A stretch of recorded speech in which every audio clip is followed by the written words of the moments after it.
Across the West, a few all-black settlements were established in the early days of the westward expansion. And one of those settlements was called Deerfield, Colorado, and its founder was Oliver Toussaint Jackson. He was a man of quiet intensity. He carried himself with the dignity of a man who knew his own worth, even in a society that often denied it. He was an entrepreneur, a visionary, a man driven by a dream. That dream was to create a place where African Americans can thrive, free from the shackles of prejudice and poverty. Born in 1862 in Oxford, Ohio, just a year before the Emancipation Proclamation, Oliver was the son of formerly enslaved African Americans. They named him after Toussaint Louverture, the runaway slave who successfully overthrew the French in Haiti in 1804. His father learned to read and made sure all 6 of his children did too.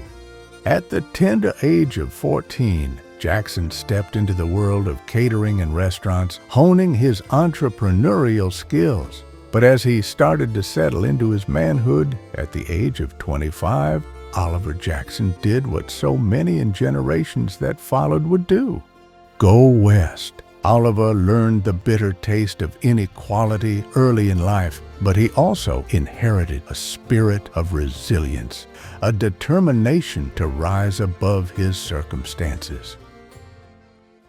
It was in 1887 when he moved to Denver, Colorado. This is where Jackson quickly proved himself to be an ambitious and talented man. He found a job as a caterer before moving to the burgeoning frontier town of Boulder, where he would go on to supervise a staff of 70 at Boulder's Chautauqua Dining Hall. Soon thereafter, Oliver took over the ownership of the Stillman Hotel and Ice Cream Parlor. Jackson also opened up his own seafood restaurant.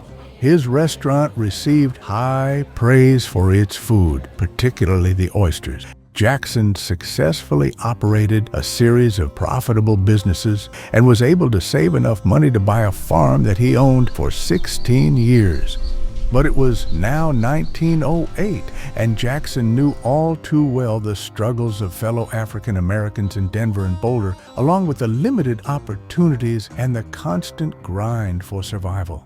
Disillusionment set in, and he had a gnawing feeling that something more was needed, that something was a path to true empowerment.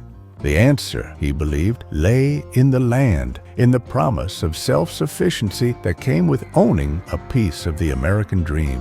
This belief was ignited by Booker T. Washington's autobiography, Up From Slavery, a powerful testament to the transformative power of hard work and land ownership. Jackson increasingly believed that African Americans should return to agriculture and farming. He envisioned a community where black families could thrive, a place where they could build their own destinies, where hard work would lead to independence and prosperity.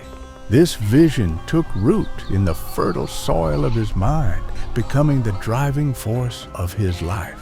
At this point, Oliver realized that he couldn't do it alone and needed allies who would take a vested interest in his vision. He was working as a messenger for Colorado governors and started to forge political connections with the likes of Governor John F. Shafron. Jackson was able to persuade the governor to help him search for some homestead land, and eventually, in 1910, Jackson was able to file a claim on 320 acres of land in Weld County, Colorado. Oliver T. Jackson's dream was now starting to take shape. Jackson formed the Negro Town Site and Land Company, a bold declaration of his intent to create a community for and by African Americans. He christened the town with the name Deerfield, a name inspired by Dr. Westbrook, an early settler who believed that these fields will be very dear to us. The first year of the settlement was 1911. By fall, there were 7 families and 3 teams of horses at the site. The early years were a test of endurance. More black settlers arrived with little more than hope and a desire for a better life. Some were so impoverished they couldn't afford to ship their belongings from Denver and walked part of the way, their dreams carried on their backs. They had little or no farming experience, and were confronted by the natural conditions of the land. Located above the river, irrigation was impossible, forcing them to rely on dry farming methods. They faced shortages, and life was difficult. But these determined colonists learned to cope with the elements and their inexperience. They mastered water conservation, a key to sustainable non-irrigated farming, and gained expertise in raising livestock and poultry. Through sheer grit and determination, the community began to thrive. They cultivated crops, corn, melons, squash, hay, sugar beets, alfalfa, and raised livestock and poultry, turning the barren land into a source of sustenance. By 1921, Deerfield had blossomed into a vibrant community. The improved lands were worth about $950,000, with livestock and poultry worth another $200,000, and an annual production of $125,000.